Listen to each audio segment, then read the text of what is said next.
இதைத்தான் பிரதமர் அவர்களும் எனக்கு சபாநாயகர் சொன்ன கருத்தான் நான் வரவில்லை என்று சொல்லி ராஜ்யசபாவிலே இதையெல்லாம் எடுத்து சொன்னார்கள். ஆனால் பிரியங்கா காந்தி அவர்கள் சொல்லுகின்ற பொழுது பிரதமருக்கு பயம், அச்சம் வந்து விட்டது. எனவே அவர் லோக்சபாவுக்கு வரவில்லை என்று சொன்னார்கள். அப்பொழுதுதான் சபாநாயகர் என்ன விளக்கம் கொடுக்கிறார் என்று சொன்னால், அவரவர்களுக்கென்று இருக்கை இருக்கிறது. ஒவ்வொரு பாராளுமன்ற உறுப்பினர்களுக்கும் இருக்கை இருக்கின்ற பொழுது அங்கிருந்தெல்லாம் எழுந்து வந்து பிரதமருடைய இருக்கையை சுற்றி வளைப்பதற்கு நோக்கம் என்ன, அதை ஏன் செய்தார்கள் என்று அவர் விசாரித்த பொழுதுதான் அவருக்கு பிரதமரை அடிப்பதற்கோ அவமானப்படுத்துவதற்கோ அவர்கள் திட்டமிட்டிருக்கிறார்கள் என்பது தெரிய வருகிறது. எனவே அவரை வர வேண்டாம் என்று நான் சொன்னேன் என்று சபாநாயகர் சொல்லுகிறார்கள். இதுதான் அங்கே நடந்தது. மேலவையிலே இருக்கின்ற பொழுது நம்முடைய காங்கிரஸ் கட்சியினுடைய ஒரு தலைவர், வயதானவர், அவர் என்ன செய்கிறார், கோஷங்களை எழுப்புகிறார்கள். அந்த கோஷத்திலே அந்த வயதானவர் கூட கோஷங்களை எழுப்புகிறார்கள்.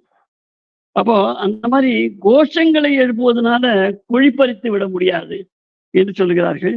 காங்கிரஸ் கட்சியுடைய தலைவர் மல்லிகார்ஜுன கார்கே அவருடைய வயது காரணம் காட்டி, நீங்கள் எழுந்து நின்று கோஷம் போட வேண்டிய அவசியம் இல்லை, நீங்கள் உட்கார்ந்த இடத்திலேயே உங்களுடைய நாற்காலியிலே அமர்ந்து கொண்டு கோஷம் போடுங்கள் என்று ஒரு நகைச்சுவையாகவோ அல்லது அக்கறையாகவோ மோடி அவர்கள் அவருக்கு அறிவுரை வழங்கினார்கள்.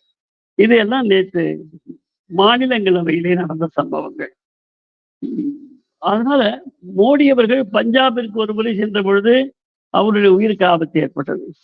மோடி அவர்கள் தமிழகத்திற்கு வருகின்ற பொழுது அவருடைய உயிருக்கு மதுரையிலே கூட்டம் பேசினால் ஆபத்து என்று சொல்லி இடம் மாற்ற சொன்னார்கள். இப்படி அவர் எங்கே சென்றாலும் அவர் உயிருக்கு ஆபத்து என்பதாக பல விஷயங்களில் அதை கண்டு மோடி அஞ்சவில்லை. அவர் பல நாடுகளுக்கு செல்லுகிறார்கள். அங்கே இல்லாத ஒரு தீவிரவாதமா, அங்கே முடியாததா, அவர்கள் ஒன்றுமே செய்யவில்லை. மோடியை வரவேற்கிறார்கள், பாராட்டுகிறார்கள்.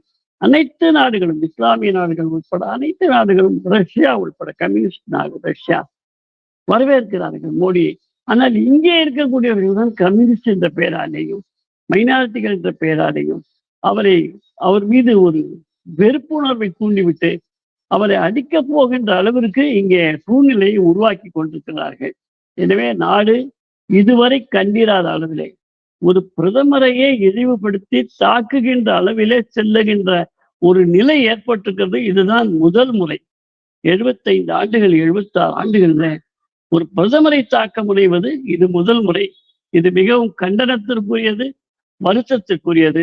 இதற்கு யாரெல்லாம் காரணமாக இருந்திருக்கின்றார்கள் என்று சபாநாயகர் மக்களுக்கு தெரிவிக்க வேண்டும்.